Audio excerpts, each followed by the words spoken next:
Compagnon trader, bonjour, je suis ravi de vous retrouver cette fois-ci dans un format analyse marché, donc assez simple comme format. Je ne ferai pas de post-production, de montage, etc. avec des jolies miniatures, donc enfin, juste se concentrer sur l'essentiel. Comme j'ai essayé de vous le dire ce matin avec YouTube, j'ai utilisé le format short pour vous dire que en gros il n'y aurait pas de vidéo hebdomadaire, c'est-à-dire des sujets tutoriels. Tout simplement parce que l'agenda est déjà très chargé comme ça. Comme vous le savez, j'ai un séminaire en présentiel qui va être organisé le 4 et le 5 décembre, donc c'est vraiment dans très peu de temps. Également, une formation en cours sur le trading algorithmique. Voilà, donc on commence par l'étude marché. Également, merci pour les personnes qui ont déjà commenté la dernière vidéo en me suggérant des nouveaux actifs. Donc je vais bien prendre en compte votre demande. La numéro 1, c'était de rajouter le Nasdaq. Très bien, on va regarder le Nasdaq ensemble aujourd'hui. Je vais faire les tracés de zéro. Et également le CAC 40. Donc on est parti. Vous avez sous les yeux l'actif du Dow Jones. J'ai mis une barre verticale pour vous montrer où nous étions la semaine dernière. Donc voilà, donc là ça c'est la journée de vendredi dernier. Et donc j'avais mis une flèche parce que j'estimais qu'il allait avoir une hausse qui allait se poursuivre. Donc c'est ce qui s'est passé. Donc la hausse s'est poursuivie jusqu'au là 36 316. Alors je ne suis pas devin, je suis incapable de vous dire, de vous faire une flèche sur, sur plusieurs jours, plusieurs semaines.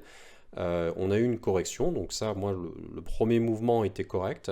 On a eu une correction et on vient de se poser sur les 35 590. Alors, si on prend un petit peu de recul, est-ce que finalement ici nous sommes dans une configuration baissière? Pour moi non, très simplement parce que vous voyez, je trace que des horizontales et tant qu'on n'a pas franchi cette horizontale là, j'ai aucune raison de m'inquiéter. Donc je serais très étonné qu'on franchisse cette horizontale là, enfin, dans cette descente là, dans ce mouvement du prix. Donc je pense que ça devrait quand même rebondir, c'est un support assez important. Donc mon scénario de prédilection, ce serait un retour sur les, je ne vais pas vous dire 36 000 parce qu'il y en a qui vont prendre des trades à l'achat et vont vouloir sortir sur 36 000 immédiatement. Mais vous voyez, en fait, dans la direction des 36 000, donc voilà, 35 900, quelque chose comme ça. Donc ça serait pas illogique, effectivement, de venir rebondir sur ce niveau-là qu'on n'avait pas travaillé depuis presque, enfin, ouais, non, depuis une quinzaine de jours. Donc voilà pour le Dow Jones. On va passer du coup au DAX 40. Alors sur le DAX, c'est un peu le même scénario. Moi, j'avais estimé effectivement donc que c'était qu'on allait effectivement avoir une redescente sur les 16 000 plus rapidement que prévu. Finalement, bon, on a continué de monter sur de nouveaux niveaux records. Et c'est que vendredi qu'on a eu oui, d'ailleurs, je pense que je me suis trompé dans la barre. Elle doit être un peu plus loin, ici.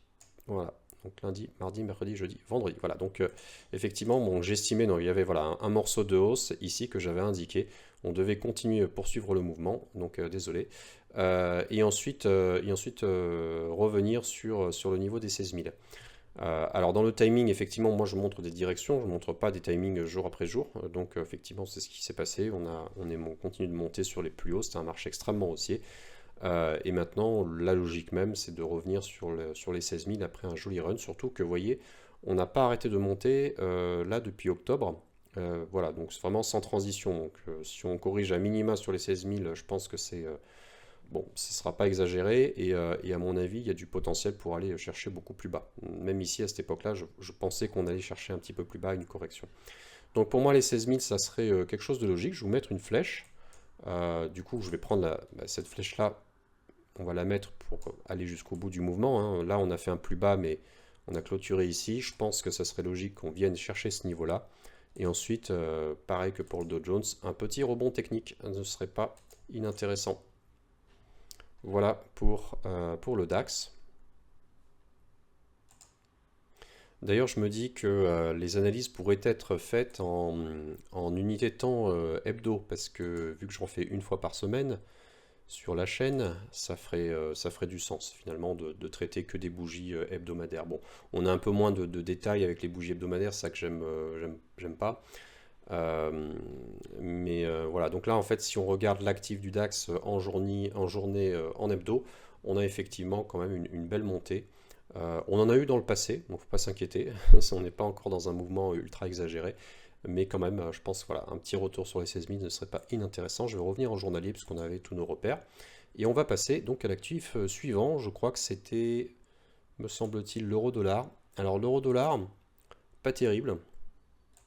Pas terrible. Alors c'est, je le répète, hein, pour les personnes qui me suivaient déjà sur la lettre hebdo, je suis pas hyper actif en général sur le forex. Je scalpe certains patterns, voilà, quand ils se présentent. Mais vous voyez, donc ici, je pensais que ça allait continuer. Finalement, on avait eu un petit rebond. On est en continué plus tard. Là, si, ça c'était validé. On n'était pas monté jusqu'à l'objectif, mais c'était validé. Là aussi, c'était clairement validé. Et là, pour moi, on devait effectivement rebondir sur un niveau qui est assez important, qui sont les 1,14. Mais je le répète encore une fois, tout ce qui est analyse technique sur le forex, faut oublier. C'est quand même très très dangereux. Enfin, voilà, je connais assez peu de traders qui s'amusent vraiment bien avec l'euro-dollar, qui arrive à être profitable en ne scalpant que l'euro-dollar. L'euro-dollar, ça peut être, il peut y avoir quelques billets encore. C'est un marché qui est ultra efficient, mais il ne faut pas faire que de l'analyse technique, comme vous le voyez effectivement. Donc là, on a vu une vraie chute. Bon, je pensais que ça faisait du sens de rebondir sur un niveau qui avait été travaillé dans le passé. Et vous voyez que pas du tout, on a enfoncé ce niveau-là, illico presto. Donc, attention, mon pronostic du coup pour la prochaine fois, ben, on a une baisse qui continue. De toute façon, on est un peu lié aussi au marché action et ce qui se passe par rapport aux banques centrales. Donc, techniquement, moi, je refuse effectivement de rentrer dans des considérations fondamentales. J'essaie de regarder que le prix. Le prix, là, dans son mouvement, ne m'indique pas, je ne vois pas de volonté du prix à vouloir remonter. On pourrait regarder en 4 heures, en 1 heure, mais du coup, bah, pour moi, c'est une poursuite du mouvement. Je pense qu'il y en a encore, il y a encore du potentiel pour aller au 1,12, pour éventuellement venir rattraper toute cette baisse. Parce qu'il faut être cohérent, normalement sur le marché action, moi je vois effectivement une petite baisse et ensuite un rebond. Donc pourquoi pas effectivement avoir ce même tempo, donc en 1-2. Voilà pour l'euro-dollar. On va passer maintenant sur le Bitcoin, qui est ici. Alors sur le Bitcoin, je suis revenu un petit peu plus dans le passé, puisque vous le savez, il cote le samedi et le dimanche. Donc on va regarder moi ce que je pensais qu'il allait faire. Alors dans la logique du mouvement du prix, encore une fois, qui se base sur le moment présent et T-1, T-2, hein, quelque chose de vraiment de très... Donc on voit que là, moi j'indiquais une montée. J'étais hyper bullish pour aller venir chercher les 70. Sauf que bon, ça a arrêté à voilà, un tiers, à la moitié du chemin, au 66 440 pour venir faire demi-tour. Donc là, il y a eu un mouvement effectivement de correction. Super, j'en prends acte. Je pense que maintenant, effectivement, on arrive sur un support qui est assez important. Le support des 58 000 dollars. Je pense que ça ferait du sens d'avoir un rebond là technique pour remonter dans cette zone-là, une zone qui est ultra active, une zone pivot. Donc voilà, pourquoi pas effectivement venir rejoindre cette petite zone-là. Je reste néanmoins toujours très bullish sur cet actif-là. De toute façon, bon voilà, j'ai des actifs que j'ai commencé à acheter en dessous des 30 000, donc bon, il n'y a aucune raison que je m'inquiète pour l'heure. Par contre, s'il y a des personnes qui scalpent cet actif-là, voilà, moi je pense que ça fait du sens d'être plutôt orienté à la hausse maintenant, étant donné qu'on a quand même perdu, je sais plus, j'avais entendu parler de 10% là, en lisant, donc 16%, ouais. 16%, si on regarde depuis vraiment les derniers plus hauts, ouais, 20%. 20% de correction, donc c'est bon, c'est pas mal. 20% de correction, c'est pas mal, donc on peut espérer reprendre un petit peu de hausse. Même si globalement, par rapport à ce mouvement-là, on avait fait combien? On va regarder. Je prends le plus bas, je vais jusqu'au plus haut. On avait fait 75% de hausse, ouais. Donc c'est quand même 20%, c'est quand même pas exagéré pour cet actif-là. Donc une belle respiration et pourquoi pas remonter là sur les 62 000. Alors à présent, on va regarder le Nasdaq. Donc c'est US Tech, parce que je fais mes petites analyses avec ProRealTime dans IG. Donc on va regarder US Tech. Et je vais vous faire, du coup, en fait, bon, c'est un graphique qui est complètement vierge. Bah, on va commencer à tracer. C'est vrai que le Nasdaq a été extrêmement haussier cette semaine, j'en parlais dans mon Discord. Euh, alors, je vais pas tracer tous les niveaux, ça sert à rien de tracer des niveaux où on ira peut-être dans quelques mois, j'en sais rien. Je vais tracer en fait des niveaux très simples, hein, vous voyez, c'est pas quelque chose de compliqué. Voilà. Donc on a eu un magnifique niveau. On va regarder maintenant les niveaux un petit peu pivots par rapport au prix. Moi je pense que les 16 000 c'est un joli niveau. Ici on a eu un plus haut. Mais il est encore en fait travaillé. Voilà, je pense que c'est déjà pas mal. Alors, difficile d'avoir en fait une estimation sur le Nasdaq. On a un marché qui est extrêmement bullish. Euh, Beaucoup plus que... enfin, on n'a pas eu de repli en fait. Vous voyez, depuis lundi, le Nasdaq n'a fait que monter. Parfois, effectivement, on peut avoir des journées comme ça, vous voyez, des semaines où on ne fait que monter, très petite correction, on remonte, on remonte, on remonte, correction, on remonte. Donc, effectivement, j'ai l'impression que dans ce mouvement-là, cette grande vague, elle n'avait pas terminé. Éventuellement, on va pouvoir se poser sur un support. Mais là, moi, je ne ferai pas partie des gens qui vont essayer de chercher des ventes sur le Nasdaq. Donc, j'ai plutôt en fait euh, un regard suivi de tendance. Je ne serai pas très contrariant là pour l'instant sur ça. Étant donné en plus que si on regarde sur le fond des actualités, on a un lockdown en Autriche. J'ai lu peut-être que voilà, donc, il y a une nouvelle vague de coronavirus en Europe. Donc éventuellement la techno, ça va ne faire que la renforcer, puisque bah, les gens, s'ils se retrouvent cloîtrés chez eux, ils vont consommer du numérique. Euh, voilà, bon, ça c'est pour le climat. Après, effectivement, sur la montée du prix, on a très peu corrigé. Très peu corrigé. Donc s'il y a une correction, un événement grave, effectivement, on pourrait vraiment sans problème chercher une correction sur ce niveau-là de support. Je pense que ça, c'est pas du tout exagéré, mais je vais la mettre en pointillé. Voilà, comme ceci. Même ces pointillés-là. Par contre, a priori, je vois pas de danger là sur le Nasdaq. Euh, voilà, que je trade quand même relativement assez peu. Il devient de plus en plus intéressant. De toute façon, j'ai l'impression que ça va être le nouveau DAX pour les prochaines années pour le scalping. Donc, mais effectivement, là, peut-être on va se poser sur ce support. Voilà, j'ai rien d'autre à dire pour ça pour le moment. Pour moi, je reste bullish naturellement là-dessus. Donc, vous voyez, j'ai pas tracé non plus de canal. Bon, on est dans un grand canal haussier. En fait, on touche effectivement, si on regarde l'oblique, une grande oblique. Vous voyez, si je trace une grande oblique là, on pourra en tracer une ici. Allez, on va le faire. Voilà, et je vais faire une parallèle directement. Donc, copie-colle de cet objet-là.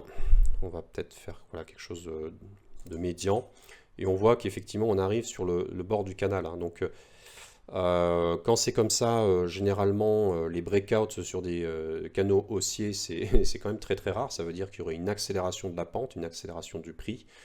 Euh, donc ça vient effectivement confirmer. Alors j'utilise assez peu les canaux, mais étant donné qu'on est quand même on arrive sur un point assez sensible, euh, pourquoi pas effectivement corriger comme on l'a fait dans le passé.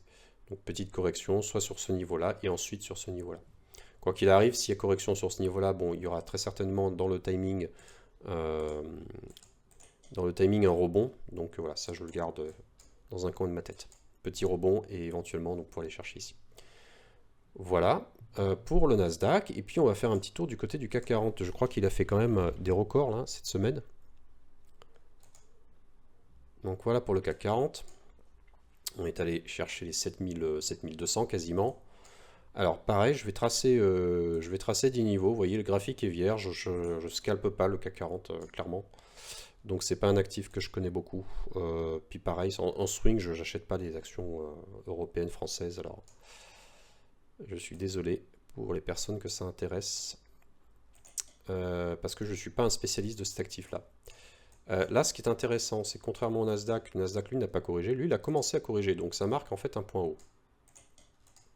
On va supprimer ça et refaire correctement. Là, on a un point haut.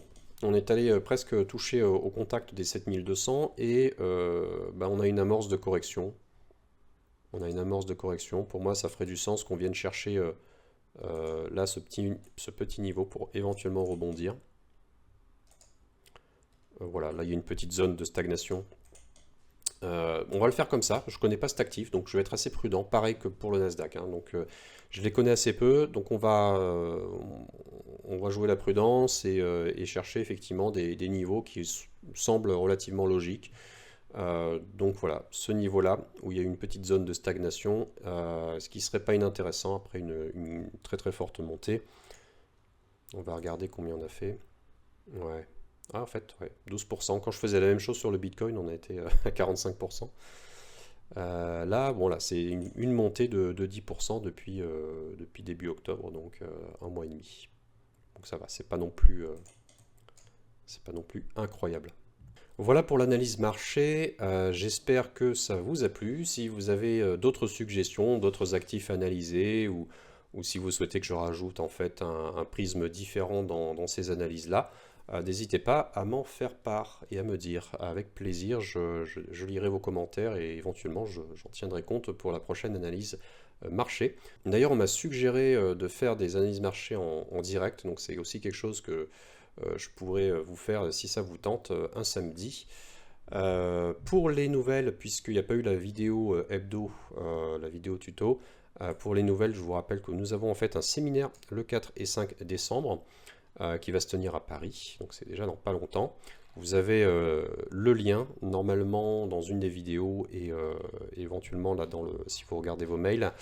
Il me reste encore quelques places, donc si vous souhaitez en parler, si vous souhaitez me poser des questions là-dessus, avoir plus de renseignements et vous inscrire, bah, n'hésitez pas. Voilà, donc je vous souhaite un excellent week-end et je vous dis à la semaine prochaine. Ciao.